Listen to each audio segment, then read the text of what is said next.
Vamos a aprender muchísimas cosas porque efectivamente esa palabra Brexit suena hoy en noticieros, redes sociales, periódicos, blogs, centros de estudio y de pensamiento, hasta en las conversaciones diarias.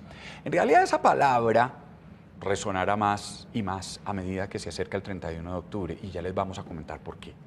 Brexit es una palabreja conformada, pues está compuesta por dos voces inglesas, uno que es Britain, que quiere decir Gran Bretaña, y exit, que quiere decir salida, Brexit. Es pues una manera corta de referirse a ese proceso tan difícil que significa la salida de Gran Bretaña de su condición de Estado miembro de la Unión Europea. Brexit, una palabra muy corta para un problema pero muy largo, muy complejo, porque implica y de qué manera, y una manera tan profunda que ni los expertos logran dimensionar hasta qué punto, aspectos económicos, migratorios, administrativos, sociales, políticos, que nos van a tocar, incluso aquí en Colombia. La conversación de hoy pretende una cosa, que cuando nos hablen de Brexit, que cuando las noticias nos cuenten cómo avanzan las negociaciones entre Bruselas y Londres, que cuando escuchemos que están negociando una salida dura o una salida blanda, que cuando nos digan que se cerró el Parlamento británico como consecuencia de esto, o que nos hablen del problema de Irlanda, o incluso de la manera como el Brexit va a afectar a la Champions League, sepamos por lo menos de qué nos están hablando. Por eso los invitamos a esta conversación, porque lo que queremos es tener entre todos esas herramientas que nos acerquen más al entendimiento de lo que pasa en el mundo, sobre todo porque esto nos va a afectar, y me refiero a nuestros bolsillos, y en algunas ocasiones hasta nuestros puestos de trabajo. Para hablar de este tema tenemos dos invitados de altísima calidad. Eric Bear Villegas, decano de la Facultad de Ciencias Administrativas, Económicas y Contables de la Universidad Central. Es un economista profesional en Ciencias Sociales, máster en Management, máster en Internacionalización, doctor en Ciberantropología, Branding, de la Universidad de Múnich, en Alemania. Bienvenido. Muchas gracias, Mauricio. Gracias por estar aquí con nosotros. Bueno, y también Rafael Enrique Piñeros es un profesional en Gobierno y Relaciones Internacionales de la Universidad Externado de Colombia. Tiene una maestría y un doctorado también en Estudios Políticos Internacionales allá de la misma universidad. Es docente, es un experto en seguridad y en defensa en América Latina. Bienvenido. Muchas gracias por la invitación. Bueno, Brexit. ¿Cómo explicar así rápidamente qué es eso? ¿Qué es la Unión Europea y por qué un país decide retirarse del Brexit, de esa Unión Europea, y se le llama a eso Brexit? Eric. Bueno, para entender de pronto el trasfondo de por qué en Gran Bretaña hay este movimiento para separarse de la Unión Europea, activando el artículo 50 del Tratado de Lisboa, que le da como esa fuerza de constitución a la Unión Europea, uno se tiene que volver a los años 80, cuando vemos que hay un crecimiento en el desempleo, que hay también unas situaciones difíciles en el norte, y recordemos que Gran Bretaña no es solamente Inglaterra, estamos hablando también de Gales, que es Wales, de Irlanda del Norte, Escocia, y también de Escocia. Entonces, realmente es importante ver que ellos tenían una insatisfacción muy grande estando ahí, porque sentían que Europa, desde Bruselas, les estaba imponiendo todo, todas las reglas, todos los tratados, todo lo que hiciera el Reino Unido dependía de lo que quisiera Bruselas. Ahora, Bruselas no se refiere solamente pues, a los dirigentes belgas, sino a que toda Europa, desde Bruselas, y por eso se dice de Bruselas, pues no se trata de Bélgica la que imponía, sino Europa reunida en ese Parlamento Europeo en Bruselas. Exacto, estamos hablando de los otros 27 países que obviamente tienen pues distintas instituciones que han forjado Europa, pero que a la vez le imponen algunas limitaciones. Ellos tienen además una cosa cultural, ellos no hablan de Europa, ellos hablan de el continente, sí. Y nosotros somos Europa, una isla, pues los británicos dicen eso, pero el resto es el continente. Ellos históricamente siempre, bueno, no en vano, transitan por el lado izquierdo, tienen una manera de ser completamente distinta, se sienten distintos, muy distintos al resto de Europa. Absolutamente. Entonces hay un asunto cultural también. Claro, y obviamente un proceso político que inicia también en el 2013, luego pasa a un referendo en el 2016, en donde el 52% dice que quiere irse de la Unión Europea para hacer sus propias leyes y sobre todo sus propios tratados y no depender del continente, de los burócratas europeos. Obviamente hay un gran resentimiento hacia Estrasburgo, hacia Bruselas, que las ciudades que representan esas instituciones fuertes de la Unión Europea. Pero también fíjese usted que había como una filosofía detrás de eso, y era que Europa, después de la Segunda Guerra Mundial, ¿no? Después de todo lo que vivieron, Primera, Segunda Guerra Mundial, habían pasado todo un siglo también XIX lleno de guerras, dijeron, miren, hagamos una cosa, todo esto nos da unas lecciones, aprendamos, unámonos. Unámonos filosóficamente. Entonces, por supuesto, empezaron con unos tratados económicos y poco a poco avanzaron hacia un espacio libre que se llamaba el famoso Schengen, al cual no pertenece Londres, pues, o la Gran Bretaña, ¿no? ¿No es así? Y empieza esta filosofía de unámonos, ¿no? Y ahora empiezan a revertir el proceso los propios ingleses. Es curioso, gracias por la acotación histórica que usted hace, porque es conveniente mencionarla. Reino Unido de Irlanda del Norte y Gran Bretaña no es un miembro fundador del proceso de integración europeo que hoy conocemos como Unión Europea y que nace a partir de una serie de tratados en los años 50. Pero al ver el crecimiento de los años 50 y 60, el Reino Unido decide ingresar a ese proceso en el año 1973, después de que Francia levanta una serie de vetos que le imponía la participación del Reino Unido en las comunidades europeas, como se llamaban en ese entonces. Y curiosamente, en el año 1975 también se realizó un referendo para refrendar la participación británica en esas comunidades europeas. Ese referendo, como el del 2016, eran no vinculantes y tuvieron una muy importante tasa de participación. Han sido los dos únicos referendos de carácter nacional en el Reino Unido. A pesar de tener una tradición histórica de refrendar algunas decisiones, esas decisiones eran principalmente locales, regionales, nunca nacionales, porque lo nacional sin duda alguna iba a generar un grado altísimo de polarización, de división al interior de la sociedad. Y ese es uno de los elementos que observamos el día de hoy. Bueno, entonces, fíjense varias cosas. Lo primero, nos estaban diciendo, unámonos, nos están explicando, y entonces formaron una Unión Europea, ¿sí? Que es a la que usted entra cuando puede en el Brexit, que es que muchas personas que vivieron aquí en Colombia se fueron a trabajar allá y están viviendo allá y están enviando plata desde allá. Muchos conocemos a mucha gente que vive en esa situación, se fue para Europa, se fue a estudiar allá gracias a esos tratados. Ahora bien, antes de seguir, voy a preguntarle una cosa, a ver quién me aclara. ¿Inglaterra es lo mismo que Gran Bretaña? No. ¿Cómo es eso? Explíqueme. Las Islas Británicas han tenido un proceso de conformación alrededor de 4 naciones, como lo explicó muy claramente Eric. Una cosa es Gales. Por eso se llama el príncipe o la princesa de Gales. Sí, exactamente. Sí. Gales, ok. Sí. Gales, Escocia. Escocia, arriba. En el norte, exactamente. Irlanda del Norte, que es un pedazo de la otra isla que en el sur es frontera terrestre con la República de Irlanda. Ojo, hay una isla ahí en el lado oeste de Gran Bretaña, de Inglaterra y de Gran Bretaña, que se llama Irlanda. Y esa Irlanda está dividida en 2 países. Uno, por ahí en 1922, y usted en una guerra de independencia, porque antes pertenecían ahí a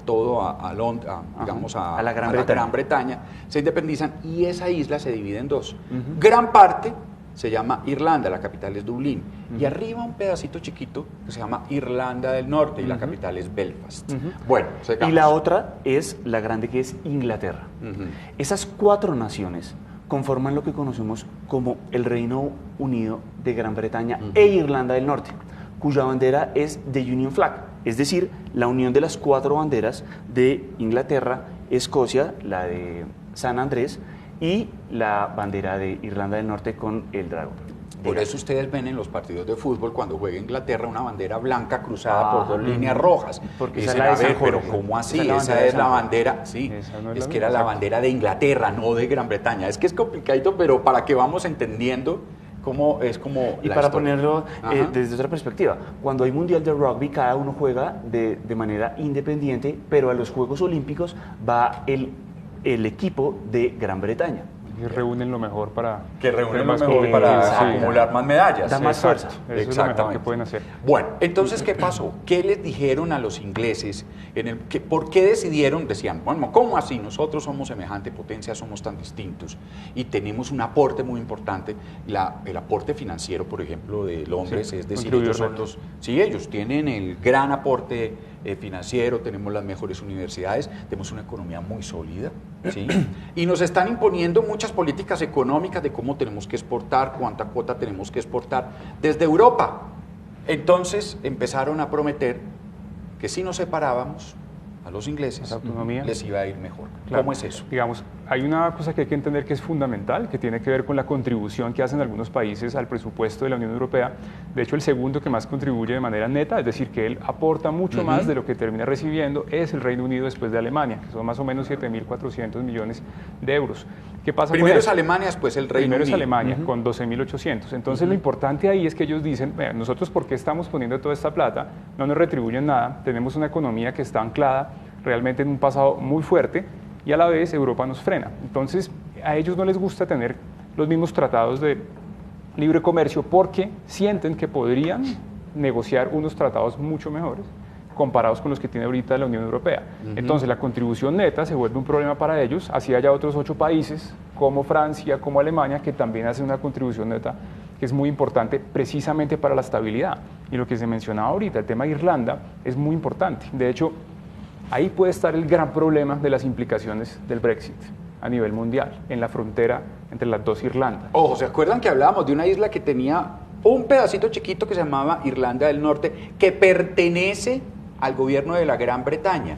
Es decir, en el Parlamento ese con las sillas verdes, y nos lo muestran, ese que ahí se deciden los la Cámara de los Comunes. La Cámara de los Comunes, porque el Parlamento está dividido en Cámara de Lores, que es la de las sillas rojas, donde va la reina, ¿cierto? Donde están.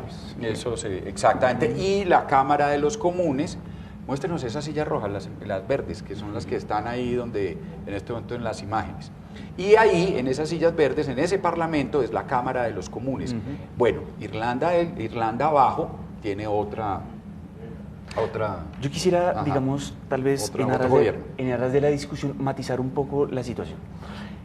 A nivel interno, es decir, en Reino Unido, se vende o se muestra una posición Esa es la Cámara de los Comunes, bueno. Exactamente, de que Bruselas nos está imponiendo. Bruselas nos dice qué hacer, pero también hay que tener en cuenta que en la década de los 80, especialmente con el Acta Única Europea, se empieza a consolidar lo que se va a llamar el mercado común. Y el mercado común implica esas 4 libertades de las cuales usted mencionó, que es el espacio Schengen. Libre movilidad de las personas, es decir, que al interior de los países las personas se puedan mover libremente. Que los bienes se puedan mover libremente, es decir, los autos que produce Alemania, los cosméticos que produce Francia o cualquier otro tipo de producto se puedan mover libremente por el interior de Europa. ¿Qué quiere decir eso? Porque es que antes, no sé, Francia producía los Renault, los Citroën, diga usted, los Peugeot, lo que sea. Entonces lo iba a exportar a España. Venga, paguemos impuestos. Exacto. Venga, hagamos una declaración declaración de aduanas. Esto, Entonces por eso había las fronteras, los camiones separados. Entonces le dijeron, no, libre, abramos las fronteras y que esto sea libre. Exactamente. Personas, bienes, servicios y capitales. Esas 4 libertades conforman lo que es el espacio Schengen. Y el Reino Unido participa allí, pero participa de manera parcial porque ellos dijeron, nosotros somos una isla y necesitamos un control de nuestras fronteras.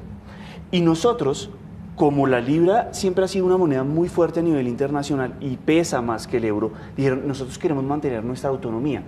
Pero Reino Unido tiene unos compromisos en materia política, en materia de libre circulación, porque eso es muy importante ahorita, de libre circulación de bienes y de servicios de los cuales se beneficia. Entonces, es cierto que Bruselas, y se dice Bruselas porque ahí queda la capital y queda principalmente la Comisión.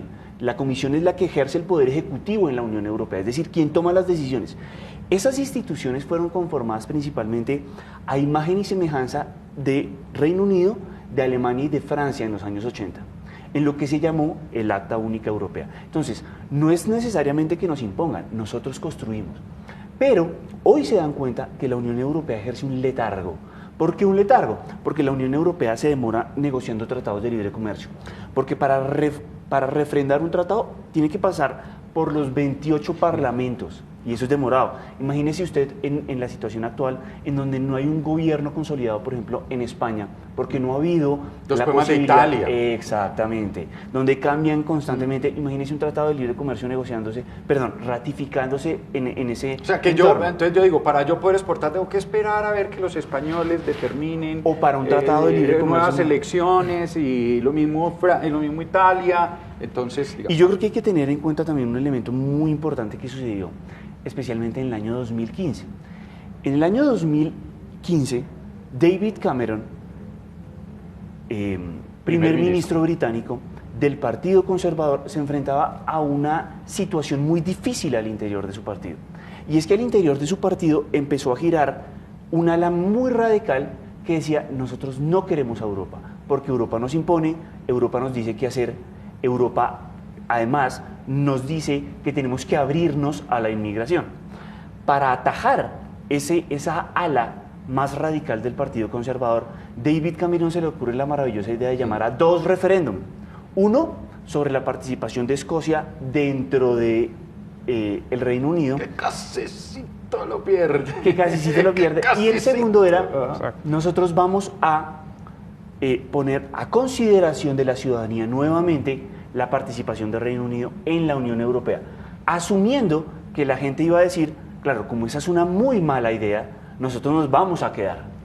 Y ahí empezó. Es que me dio un déjà vu, me acuerdo de un plebiscito. Me acuerdo del plebiscito de La Paz. Sí. Bueno, fue un déjà vu, perdón. Entonces, esas malas ideas que se ponen a consideración a la ciudadanía como participar o no dentro de un proceso de integración en el cual ya llevábamos casi 40 años y mal que bien, digamos, había sido positivo para Reino Unido. La década del 50 y la década del 60, como ya lo he dicho, había sido una década de crecimiento excepcional para las comunidades europeas, excepcional. Y Reino Unido dice: nosotros tenemos que estar ahí. Y nosotros tenemos que estar ahí porque a Reino Unido, ¿qué le gusta? A Reino Unido le gusta el comercio, a Reino Unido le gusta poder vender sus bienes y servicios, y si es a los europeos, pues está bien, no hay ningún problema, nosotros podemos con eso, ¿cierto? Entonces, ese proceso de adaptación de los años 70, 80 fue difícil, pero ojo, una cosa: Reino Unido es el país que más cumple la normatividad europea. Reino Unido es de los países que más se ha beneficiado de la inmigración europea.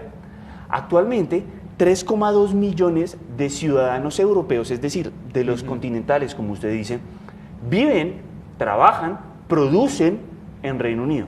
Y aproximadamente 1 millón de británicos vive desplegados en algunos de los 27 estados que conforman la Unión Europea. Entonces, es un drama. El hombre convoca entonces a unas elecciones, a un referéndum, disculpen, convoca un referéndum y de pronto se levantan al otro día, lo perdimos. ¿Quiénes votaron? ¿Quiénes decidieron en ese momento salirse? Me refiero cuando uno dice, Gran Bretaña, pero empiezan a estudiar quiénes fueron los que votaron, que se dieron cuenta. Ahí hay un tema intergeneracional muy importante. Intergeneracional, ojo, las generaciones. Exacto, porque si uno se pone a mirarlo, los jóvenes que, digamos, también participaron en campaña, terminaron participando solo con el 36%.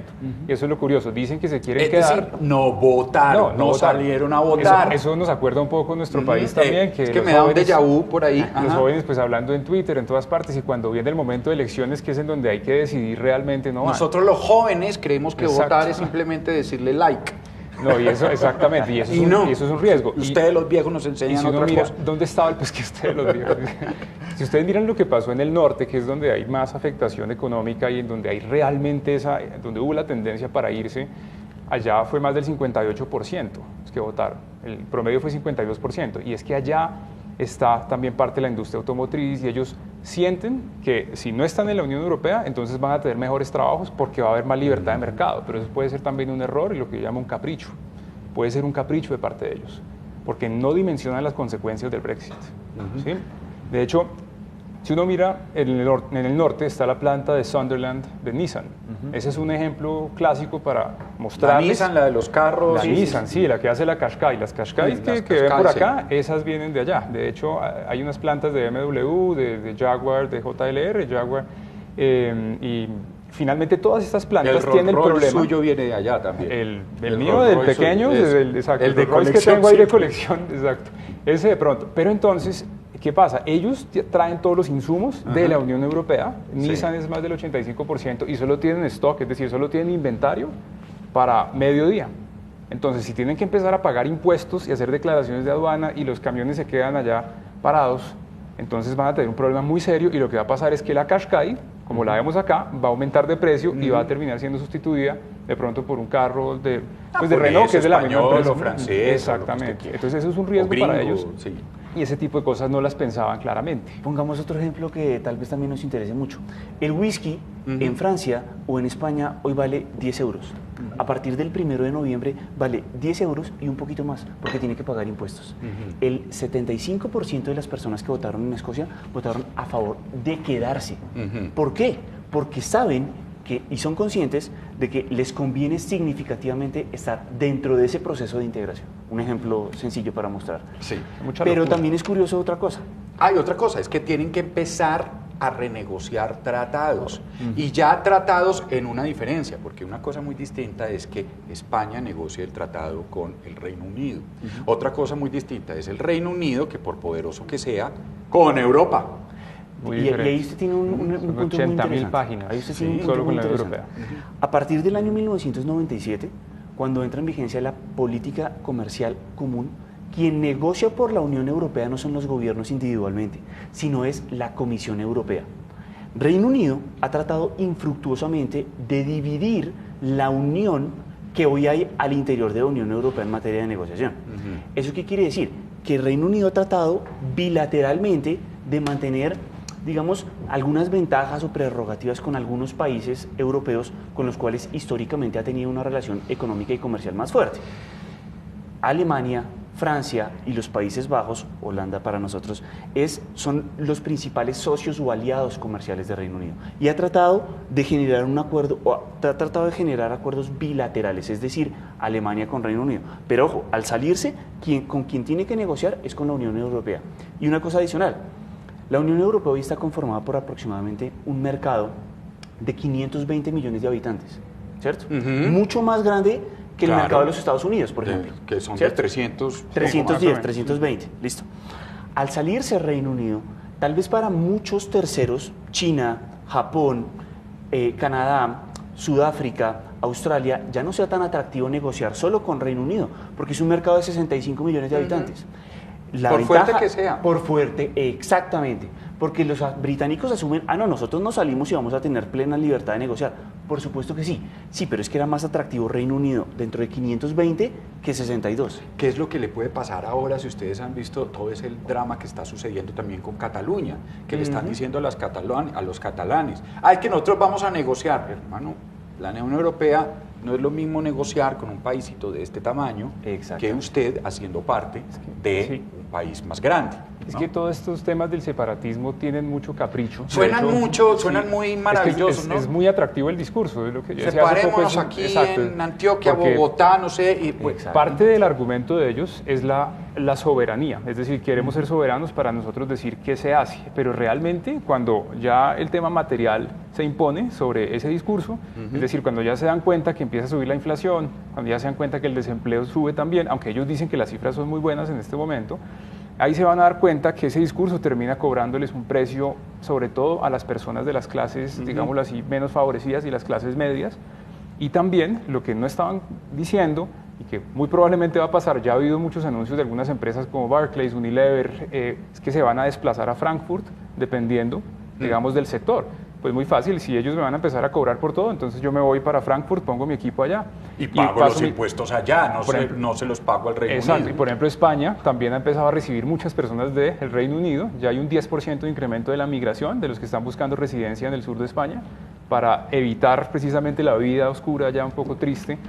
Y eso lo que demuestra también es que el Reino Unido, con este cuento de la soberanía, va a dejar de ser tan atractivo. Ellos mueven ahorita un tercio de las transacciones en dólares en la City de Londres, que emplea a 300.000 personas. Pero en el momento en que un Barclays y otros bancos y gente del sector financiero se vayan para Frankfurt, lo que va a hacer es fortalecer precisamente a Frankfurt, es decir, que ahí está simbólicamente el Banco Central Europeo, que es el que maneja el euro, y uno ya empieza a ver también cómo la misma moneda de ellos, la libra, empieza a perder valor, es decir, ellos terminan empobreciéndose en parte. Ese tipo de cosas no entran en el capricho, ¿sí? Y eso pues realmente al final los que pagan son otros. Siempre es la persona que creyó que iba a votar por algo muy interesante, va al plebiscito y luego se dio cuenta que los efectos negativos son para su familia. Ahora, ¿qué pasa cuando están hablando de una negociación, de una salida? Porque se había extendido el plazo hasta el 31 de octubre, que es el plazo ya máximo. Muy difícil que se vuelva a extender, pero se había extendido porque no habían llegado, no me acuerdo cuándo, a una negociación anterior. Y entonces están hablando ahora, ustedes van a leer en la prensa una cosa que dice negociación salida dura o salida a lo salvaje versus a una salida blanda. ¿Esa vaina qué es? Listo. El referéndum para decidir la permanencia o no del Reino Unido en la Unión Europea se efectuó en junio del 2016. En marzo del año siguiente, en marzo de 2017, la entonces primera ministra Theresa May envió una carta a la Comisión Europea diciendo, en firme, nosotros nos vamos. Y se activaron 2 años exactos de negociación que se vencían el 31 de marzo de este año. ¿Listo? En ese periodo se negoció un acuerdo. Acuerdo hay. Lo que pasa es que no ha sido ratificado por el Parlamento británico ni por las autoridades europeas. ¿Listo? En marzo 31 de este año, Reino Unido debió haber salido. Sí. Pero como no se llegó a ningún acuerdo, Theresa May hizo la primera extensión, que era hasta junio de este año. Primera. En julio tampoco se llegó a un acuerdo y por lo tanto se lo extendieron una segunda vez, hasta el 31 de octubre, Día de las Brujas. Y puede haber hasta una tercera, hasta el 31 de enero del año 2020. Esas fueron las 3 plazos que le dio la Unión Europea. Entonces, en Europa, en Bruselas y en otras capitales ven, pero nosotros ya hemos hecho mucho por ustedes. Nosotros negociamos porque ustedes se quisieron ir. Y acuerdo hay. Eso hay que tenerlo presente. Nosotros ya les hemos hecho no una, 2, y ahora eventualmente nos quieren solicitar una tercera para irse. Entonces, cuando usted dice y mencionamos o vemos en la prensa que hay una salida dura, quiere decir que no se utiliza ese acuerdo, sino que a partir de la fecha de salida, al día siguiente empiezan a aplicar en materia comercial las reglas de la Organización Mundial del Comercio. Es decir, es como si usted y yo... Visas, impuestos, controles aduaneros, es decir, las la filas, frontera se cierra. Los camiones que llegan no van a poder entrar igual. En el puerto de Dover, en Reino Unido, o en Calais, en Francia, pueden llegar a ser hasta de 150 kilómetros una fila de camiones. Claro. ¿Por qué? Porque es que son miles, son cientos, miles y miles de transacciones que se realizan diariamente y que no necesitaban ningún tipo de control fronterizo. Entonces, cuando usted, el 1 de noviembre, eso puede ser un caos absoluto. ¿Por qué? Porque sencillamente no hay acuerdo. Entonces, cuando decimos salida dura, es que a partir del día siguiente, usted y yo es como si nunca hubiéramos tenido un acuerdo y va a haber un divorcio a las malas. Hermano. Exactamente. Sin ningún tipo de malas. Ahora ahí viene el cuento de la implicación exacta, ¿no? Cuando hablamos de Brexit suave, hablamos entonces de qué?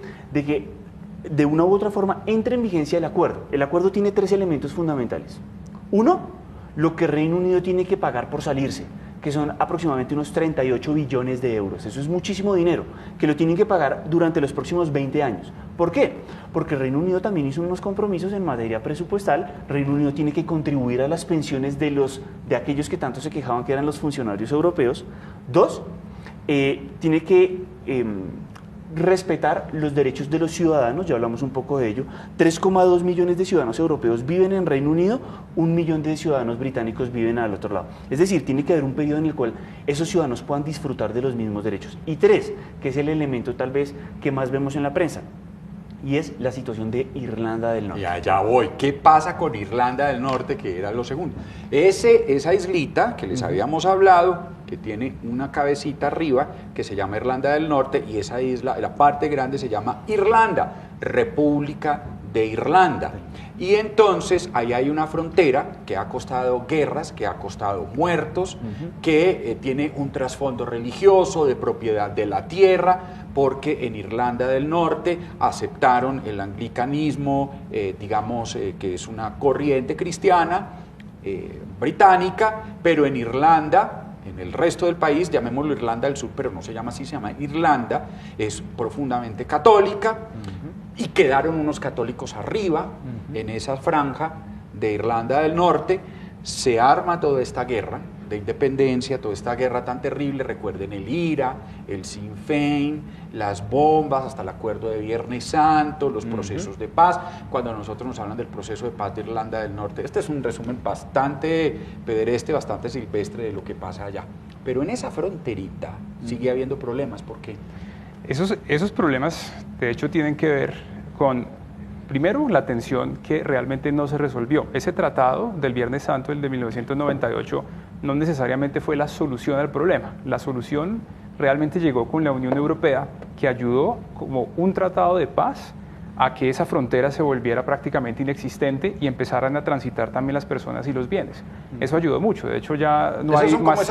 como esas fronteras que tenemos aquí con Venezuela, en La Guajira, que uno no sabe la línea dónde está, Muy bien. que pasamos, que somos lo mismo, ¿no? Entonces, eso tiene una construcción de identidad en donde esa Irlanda que se quiso en algún momento unida, prácticamente es lo mismo, por más de que sean dos países distintos. Y ahí hay un tema de la salvaguarda con los irlandeses que es muy delicada en el Brexit, porque implica una garantía, ¿verdad? Es decir, la salvaguarda o el backstop es algo que implica que esa frontera no se va a cerrar y no va a ser una frontera hermética en donde los camiones también van a quedar ahí parados, van a empezar a pedirle papeles a todo el mundo, y eso puede otra vez despertar ese odio que hay precisamente entre los unionistas y los otros republicanos. Exacto, y donde ese odio empiece otra vez a formarse, se van a generar tensiones que precisamente la Unión Europea en su esencia quiso apagar. Sí. Y si eso se vuelve a despertar, nos encontramos otra vez con problemas económicos, con temas de desempleo, con temas de violencia, probablemente más muertos.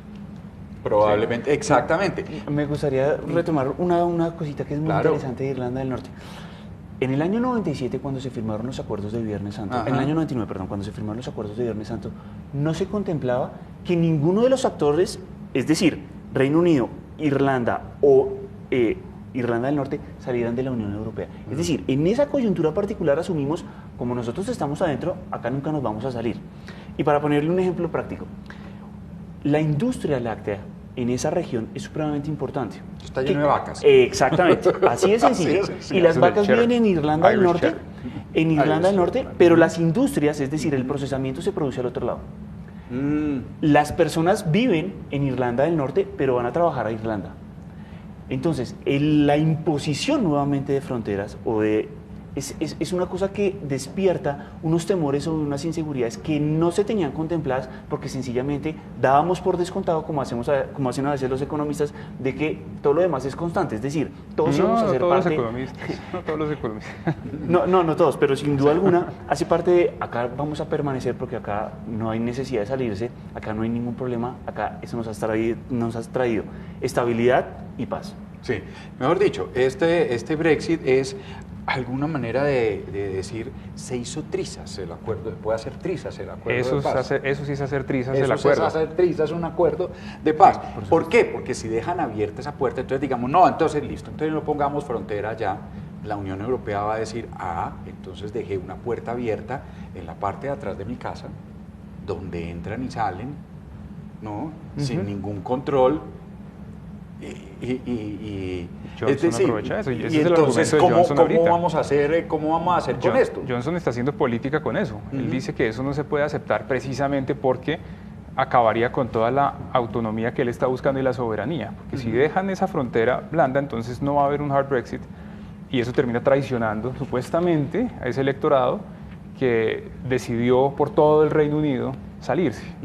Pero ahí está también el problema de los incentivos para otros países, ¿no? Es decir, si ellos logran hacer eso, del backstop, ¿qué va a pasar con los otros países? Los ingleses quieren de pronto darle la idea que otros países se pueden salir y los europeos están haciendo todo lo posible para demostrarle a cualquier país que se atreva a salirse de la Unión Europea que va a ser un desastre. Exactamente. Que le va a ir mal. Muy mal, sí. Y eso se ve en las cifras económicas. Sí, porque entonces dicen los alemanes, quién sabe, o los austríacos, ¿por qué no nos salimos nosotros también? Entonces la Unión Europea está empeñada en decirle, bueno, pues si quiere, vea cómo le fue mal a...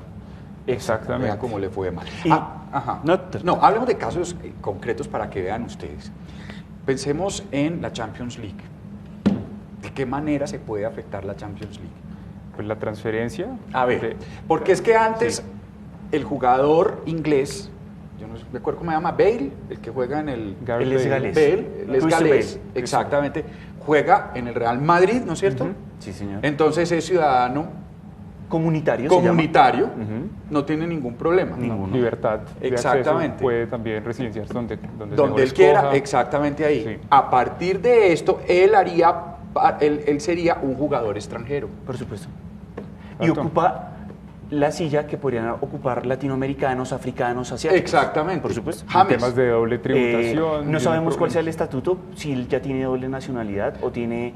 Pero Digamos, teoría se en podría ver teoría, afectado. Por supuesto decir, que sí. Son impuestos entonces ambos, James claro. podría, porque ya ocupa una plaza extranjera y ellos tienen un número limitado de plaza extranjera. Pues para poner un ejemplo, en la década de los 90, impuestos, los todo. equipos españoles Los impuestos. o cualquier equipo europeo podía tener hasta un número determinado de extranjeros, 2 y 3. Como se hicieron todos comunitarios, ciudadanos comunitarios, entonces pasaba lo que usted observa. Y es, usted coge un equipo inglés y usted puede observar que en su plantilla puede haber al menos 8 jugadores europeos. Franceses, alemanes, españoles, bla, bla, bla. Exactamente. Y ese argumento también fue utilizado. ¿Y cómo fue utilizado? Es que nuestro deporte se ha visto afectado porque los ingleses no tienen oportunidades. Para mostrar que las oportunidades en Reino Unido habían sido quitadas por otros. Pero eso pasa en fútbol, en ciclismo, en baloncesto, en el deporte en general. No es una cuestión simplemente del fútbol, sino que ahora todo jugador que desempeñe una actividad económica en Reino Unido y haga parte de Europa, ¿cierto? Va a ser jugador extracomunitario. Ya no va a tener las mismas ventajas y va a contar como extranjero. Por lo tanto, los equipos tal vez van a disminuir el número de plazas que ostentan otras regiones u otros lugares. O entran a pelear, digamos. Exactamente. 3, como ellos dicen, con tanto pobres se disminuye la limosna, ¿no? ¿Cómo es que dicen? Pero es eso. Si hay 3 plazas, entonces las 3 plazas entra más gente a disputar Exacto. esas 3 plazas. Exacto. Las aerolíneas, por ejemplo, la British, ¿qué le pasaría? Pues eso es un tema muy interesante que, digamos, tuvo unas repercusiones con empresas directamente en Europa que se quebraron precisamente porque ahora empresas como British Airways podían hacer vuelos entre Francia y España, por ejemplo, o entre Alemania y España. Ahora, ¿qué pasa? Como ellos se consideran extracomunitarios en el momento en que opere realmente el Brexit, van a tener el problema que no van a poder hacer esos vuelos. Sin embargo, ellos tienen obviamente unas posibilidades dentro de los conglomerados. A ver, usted puede hacer un vuelo, digamos, Londres-Madrid, pero después del Brexit, British no podría hacer el vuelo Madrid. Tendría que hacerlo a través París. de un aliado, que sea intracomunitario, pero no podría ser un avión de British Airways matriculado en Londres. Tendría que ser Iberia, que son tendría del que mismo ser Iberia, grupo, por ejemplo. y podrían poner de pronto un logo de la alianza, pero no va a ser lo mismo. Eso le da obviamente una oportunidad a algunas empresas, sobre todo a las francesas, que fueron las que más sufrieron, para poder crear otra vez, digamos, unos vínculos, de pronto unos vuelos un poco más baratos, sin la competencia de los británicos. Pero la incertidumbre llega otra vez. ¿Qué pasa en 2 años, en 3 años? Se invierten, por ejemplo, para una nueva aerolínea. ¿Qué va a pasar si el Reino Unido otra vez quiere volver a entrar? Entonces, la incertidumbre es el peor efecto que tiene el Brexit y eso se extiende más allá de Europa. Eso llega inclusive aquí a Colombia. Ya vamos a hablar de eso porque antes le quiero preguntar, antes de entrar en el tema Colombia, por ejemplo, ustedes saben que el Consejo de Seguridad de las Naciones Unidas hay 5 países que pueden tener veto. Y antes tenían 3 que pertenecían a la Unión Europea. No, 2. 2, Francia y Reino Inglaterra Unido. y Reino Unido. ¿Sí? De Francia y Reino Unido. El otro es Rusia, China y Estados Unidos. Ya el Reino Unido no va a tener sino un país con derecho al veto, ¿no? Eso va a cambiar. Por supuesto, cambia. Digamos que la posibilidad de veto de esos 5 miembros permanentes, como usted lo menciona, es un acuerdo de post-Segunda Guerra Mundial. Y sin duda alguna era muy benéfico para Europa porque tenía una representación, digamos, algunos hablan de una sobreexposición de los países europeos que no refleja las dinámicas actuales de la geopolítica o de la política internacional contemporánea. No hay un miembro permanente africano, no hay un miembro permanente latinoamericano, sino que básicamente siguen siendo los mismos fuertes que había en la Segunda Guerra Mundial. Sin duda alguna va a haber una presión muy fuerte para... Bueno, ¿y aquí qué? Porque Reino Unido sí sigue siendo miembro permanente. Y especialmente la presión puede venir de países que han aspirado, que desean tener un asiento permanente como Japón, la misma Alemania, Brasil y Sudáfrica han tenido un intento... India también. han tenido un deseo manifiesto por hacer parte de ese Consejo de Seguridad como miembros permanentes. Bueno, ahora entremos a Colombia. ¿Nos va a afectar a nosotros el bolsillito y los puestos de trabajo? ¿De qué manera podría afectarnos a nosotros ese tal Brexit? De manera directa no, porque las relaciones que tenemos nosotros con el Reino Unido son relativamente pequeñas si miramos cuánto exportamos. De hecho, nuestras exportaciones han venido cayendo, más o menos en 60% se han caído desde el 2011. Y nosotros acá lo que exportamos principalmente es banano, carbón y algunos otros productos primarios. Entonces, realmente no es más del 1.2% de todas nuestras exportaciones. Y por otro lado, lo que también es interesante es ver cuánto invierten ellos acá. Eso quiere decir que esa falta de dependencia frente a los británicos hace que nosotros tengamos cierta autonomía, pero ahora sí viene el problema indirecto. El problema indirecto tiene que ver con la incertidumbre que se generaría en el Reino Unido y en Europa, que podría afectar la economía de ambos. En el momento en que la economía se afecte, va a haber una probable caída en la demanda. Esa caída en la demanda puede afectar a economías como Estados Unidos, a economías como Brasil, a economías como México, que exporta, digamos, ¿por qué la demanda? un poco... ¿Qué quiere decir eso? Quiere decir que lo que compran los europeos, lo que compran los británicos, lo que compran los americanos, puede caerse porque ellos no van a tener el mismo ingreso.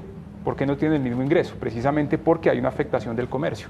En el momento en que el ingreso yo estoy ganando cae, menos plata, entonces obviamente voy a comprar menos. Exacto, entonces el momento en que yo dejo de comprar, quiere decir que las otras empresas que me venden a mí van a dejar de tener ingresos. Esa caída de los ingresos puede afectarnos a nosotros también en cómo exportamos a otros países que se benefician de esos ingresos.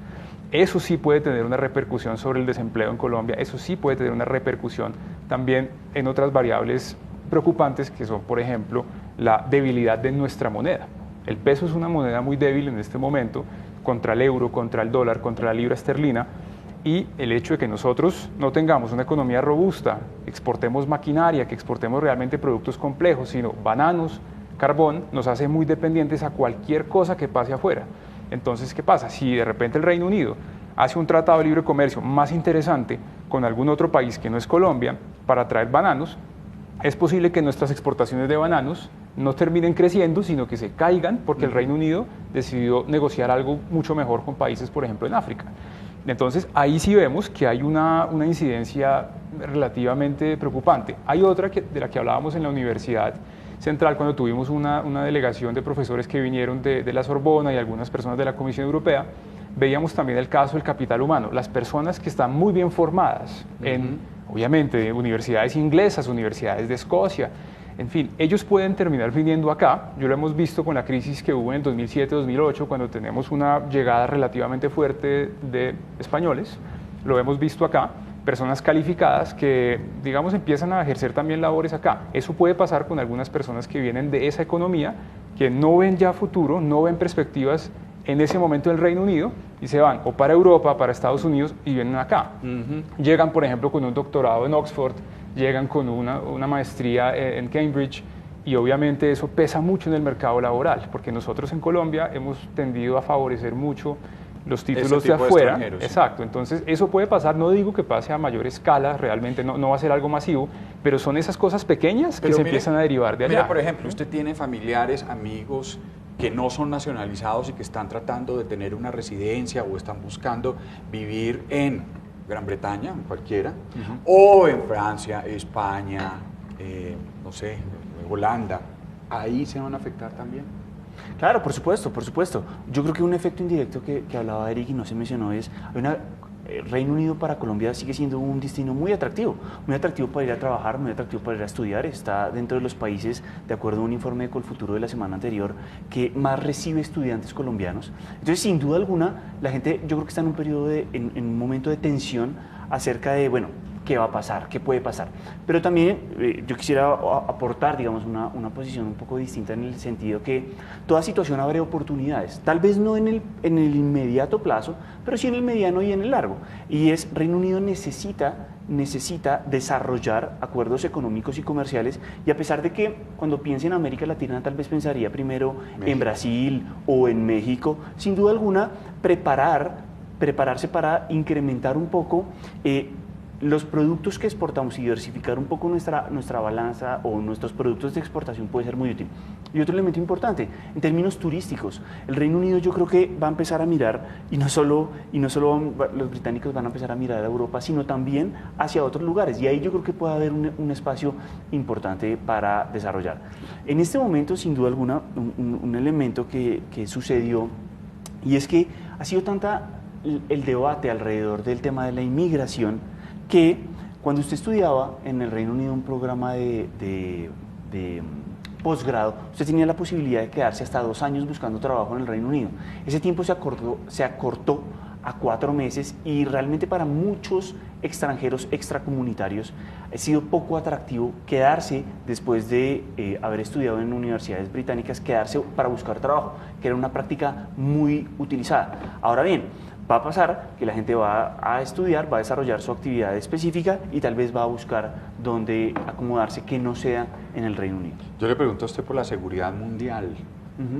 ¿Va a cambiar los jugadores en la tabla del ajedrez? Bueno, ahí hay un elemento supremamente interesante. Los países pequeños de la Unión Europea, que a veces no... La persona común pensaría que tal vez no son importantes, ¿cierto? Veía que la presencia del Reino Unido era un elemento fundamental para asegurar la paz y la estabilidad en Europa. ¿Por qué? Porque el Reino Unido ejercía indirectamente una especie de control sobre otros muy fuertes, especialmente Alemania. Francia y Reino Unido ejercían una especie de balance frente a Alemania. Es decir, es mejor tenerlo controlado. Recuerde usted que la Unión Europea nace y el proceso de integración nace como una apuesta por la paz y la estabilidad europea, más importante que cualquier otra cosa. Que hoy seamos una potencia económica no disimula el hecho de que la Unión Europea se creó para que hubiera paz y estabilidad. Entonces, la salida del Reino Unido, sin duda alguna, es un elemento significativamente importante, porque el Reino Unido ofrece tecnología de punta. Reino Unido, como usted lo menciona, es de los pocos países que participa en operaciones de mantenimiento de paz. Reino Unido, sin duda alguna, tiene una industria militar muy fuerte y sin duda alguna hay ciertos temores acerca de qué va a suceder. Sin duda alguna, Europa pierde con la salida del Reino Unido en términos de seguridad y defensa. No estoy diciendo que se sienta más insegura, los desafíos van a seguir siendo los mismos. Rusia va a querer tener una posición más fuerte en Europa Central y del Este, va a haber desafíos en materia de inmigración, pero la presencia británica era muy importante, porque Reino Unido ofrece un componente para el posible cierta contención, uso, no sé. Exactamente, cierta contención y también recursos. Reino Unido tiene militares altamente cualificados, no quiere decir que los otros no lo sean, eso hay que tenerlo claro.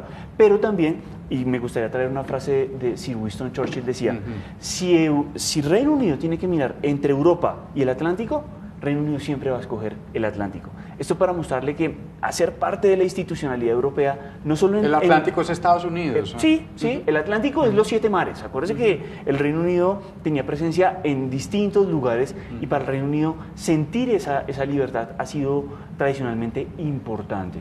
¿Listo? Entonces, salirse debilita el bloque en términos de seguridad y defensa, no quiere decir que no siga siendo fuerte, pero abre la posibilidad para inestabilidad desde otra perspectiva, en este caso de la seguridad y la defensa. Dólar, euro, libra, ¿va a ser muy inestable? Eso va a depender de lo que pase ahora, si finalmente el Brexit se da en octubre, o si se da en enero, o si no se da, y cómo se da. Cuando salió el referendo y cuando ganaron los que se querían ir, la libra esterlina perdió el 10% del valor. Eso, digamos, en un corto plazo puede generar afectaciones, pero en el mediano plazo la pregunta es también cómo se va a robustecer la economía inglesa y la economía británica en general. Si ellos logran realmente lo que está buscando Boris Johnson, que es fortalecer todo su aparato productivo y generar más empleo y volverse mucho más robustos en este momento, ¿qué va a pasar? Ellos probablemente van a ver cómo va a haber una revaluación de su moneda.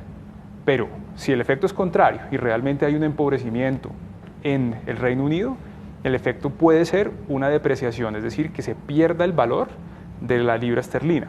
Eso luego, con el contraste del euro, puede generar más bien es un fortalecimiento de Europa, si Europa termina diciendo, digamos, que se cohesiona mucho puede más. Fortalecer ¿Sí? el euro y con esta debilidad de la moneda colombiana, pues... Pero entonces, para Colombia, eso no necesariamente es una buena noticia, porque Colombia tiene una moneda, como le decía ahorita, que es relativamente débil no solamente porque las otras sean fuertes, sino porque su valor mismo acá está representado en nuestra productividad.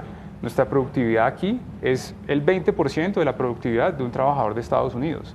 Y el hecho de que el Reino Unido tenga una moneda más fuerte o menos fuerte... Aquí la gente se levanta hasta las 4 de la mañana y se acuesta a las 11. Exacto, pero no somos productivos, porque ¿qué pasa? En las empresas se habla mucho, digamos, ahí hay de pronto mucho chisme, pero también, por otro lado, lo que hacemos, productivamente hablando, no necesariamente está generando valor agregado siempre, como sí está pasando, por ejemplo, en las industrias militares de Alemania, en las industrias militares del Reino Unido, de Estados Unidos, porque ellos están haciendo, obviamente, productos mucho más complejos, que tienen algo que llamamos en economía encadenamientos productivos hacia atrás. Es decir, que jalonan diferentes cadenas. Por ejemplo, para producir un computador yo necesito una cantidad de insumos, necesito ingenieros, necesito gente brillante, pero para producir un banano es un poco más sencilla la cadena. Eso al final se paga mucho más barato y tiene mucha más volatilidad. Entonces, el efecto sobre la moneda ya se vio en el 2016, ahorita está relativamente estable, la inflación ha estado estable, pero lo que sí puede pasar es que cuando llegue el hard Brexit, si se da en octubre o se da en enero, el duro, la negociación, ahí sí se puede sentir que los indicadores de volatilidad como el VIX, por ejemplo, van a subir fuertemente y van a terminar afectando mercados mucho más débiles. Un mercado como el colombiano, realmente, si uno mira lo que exportamos allá, pues es grave. Si uno lo compara, por ejemplo, con México, México por lo menos exporta maquinaria, tiene, digamos, un alto valor también en joyería, pero México tiene una estructura mucho más robusta, el mismo Brasil también, pero uno mira, por ejemplo, a Bolivia, uno mira a Colombia, uno mira a Uruguay, exportamos frutas, exportamos carne, exportamos productos muy primarios, no tienen transformación y eso termina repercutiendo acá. Entonces el tema de levantarnos muy temprano, trabajar hasta tarde, ¿sí? Realmente esa no es la solución. Los alemanes, por ejemplo, son los que menos trabajan en horas en el mundo. Uy, sí, qué envidia. Pero yo vengo allá durmiendo con 2 Mercedes afuera, un tractor y la casa vacía. Habiendo trabajado allá precisamente en temas de comercio internacional entre Alemania y Francia y con Reino Unido, nosotros trabajamos en temas de lácteos en esa época. Yo me daba cuenta que un trabajo, digamos, de 7 horas en Alemania era trabajar 7 horas sin parar y realmente de una manera absolutamente disciplinada. Yo me imagino esas 7 horas acá, por más de que haya muchas personas que hacen mucho esfuerzo, es un tema colectivo que tenemos que ir cambiando acá en Colombia también, sentarse frente al computador, pero bueno, ¿qué voy a hacer? ¿Qué voy a producir al haciendo final? Informes para que nos paguen, aquí sabemos de qué estamos hablando. Sí, eso pasa en las políticas públicas, que lo importante es sacar el decreto, lo importante es que salga el documento de 600 páginas, y ese tipo de cosas nos afectan, y fíjense cómo eso termina estando relacionado con un proceso político tan complejo en el Reino Unido. Nos dice, a veces los procesos externos nos hablan mucho de nuestros problemas internos, porque nos hacen reflexionar si nosotros estamos haciendo las cosas bien o podemos cambiarlas. Sí, pues ahí está, no sé si quieren agregar algo más en esta clase gratis que nos robamos de estos 2 profesores. No tuvimos que ir al externado a la central, porque pues es lo que les decíamos, que queremos tener herramientas para cuando nos nombren el Brexit. Por supuesto no vamos a conocer esas implicaciones profundas, porque como ven, tiene unas implicaciones económicas, políticas, un grado de incertidumbre grandísimo. Eso que uno dice, no sé qué va a pasar, todo depende de cómo, ni los ingleses saben, los alemanes no saben, los españoles no saben, los políticos todo el tiempo están hablando, usted abre el País de España, Le Monde, en fin, y todos le dicen, no sé qué va a pasar, unos hablan, el analista escribe una columna, pero por lo menos empezamos a darnos cuenta que yo creo que era importante informarnos. ¿Algo más para agregar o qué? ¿O ya? Sin duda alguna, los procesos de integración nacieron como un mecanismo para llevar estabilidad política, crecimiento y bienestar a la población. Aunque Reino Unido no fue un miembro fundador del proceso de integración europea, se integró, acató la normatividad, la desarrolló, la implementó, y resultó curioso que en el año 2015 y 2016 un ala política de extrema derecha tratara de vincular la salida y la permanencia de ese bloque de integración que había sido muy útil. Hoy, 3 años después, se encuentran en un periodo como el de hace 3 años, justo después del referendo. Incertidumbre, desconocimiento de qué puede pasar, y sin duda alguna abre una puerta que ojalá no se repita, y es la salida de otros países, de otros procesos de integración o del proceso europeo. ¿Hay una cosa que quieras decir algo? Sí, yo quisiera agregar una cosa, ya que estamos hablando del Reino Unido, que me recuerda a una obra de Shakespeare, que es el King Lear, o el Rey Lear. El Rey Lear, sí. ¿Qué pasa con el Rey Lear? ¿Qué pasa en esa obra? Los gobernantes terminan volviéndose bufones y locos, ¿sí? En algún momento, y eso tiene un impacto sobre el ser humano.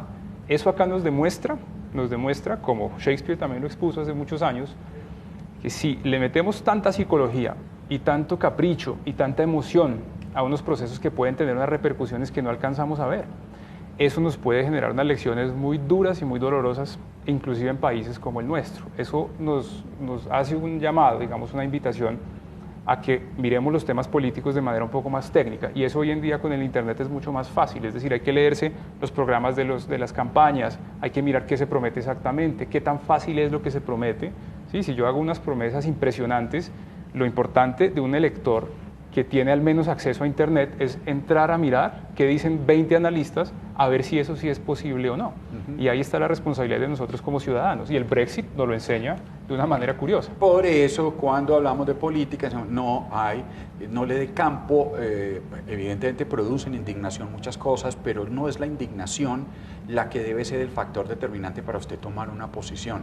Evidentemente hay cosas que indignan, da rabia, digamos la sentimentalización de la política, pero usted tiene que tener una cabeza fría. Y un apunte final quizás, esta guerra, la Segunda Guerra Mundial, hablemos de lo que fue la Segunda, no hablemos de lo que fue la Segunda Guerra Mundial, y después de lo que significó la llegada de ese bloque soviético, la división de Alemania, la cortina de hierro con aquellos países bajo la égida, bajo el manto soviético.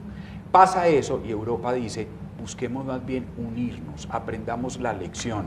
Cuando estamos desunidos somos capaces de destruirnos muchísimo y logran una unión. Y ahora, cuando ya están unidos con todas las dificultades, estamos buscando, son razones para dividirnos. Llega la emoción. Exactamente, sentimentalización del debate político. Muchísimas gracias. No, a usted por la invitación, Mauricio. Muchas gracias, Muy Mauricio. interesante, muy agradable. A ustedes los esperamos, no se nos pueden ir, hay mucho más para compartir con ustedes en Despierta Bogotá.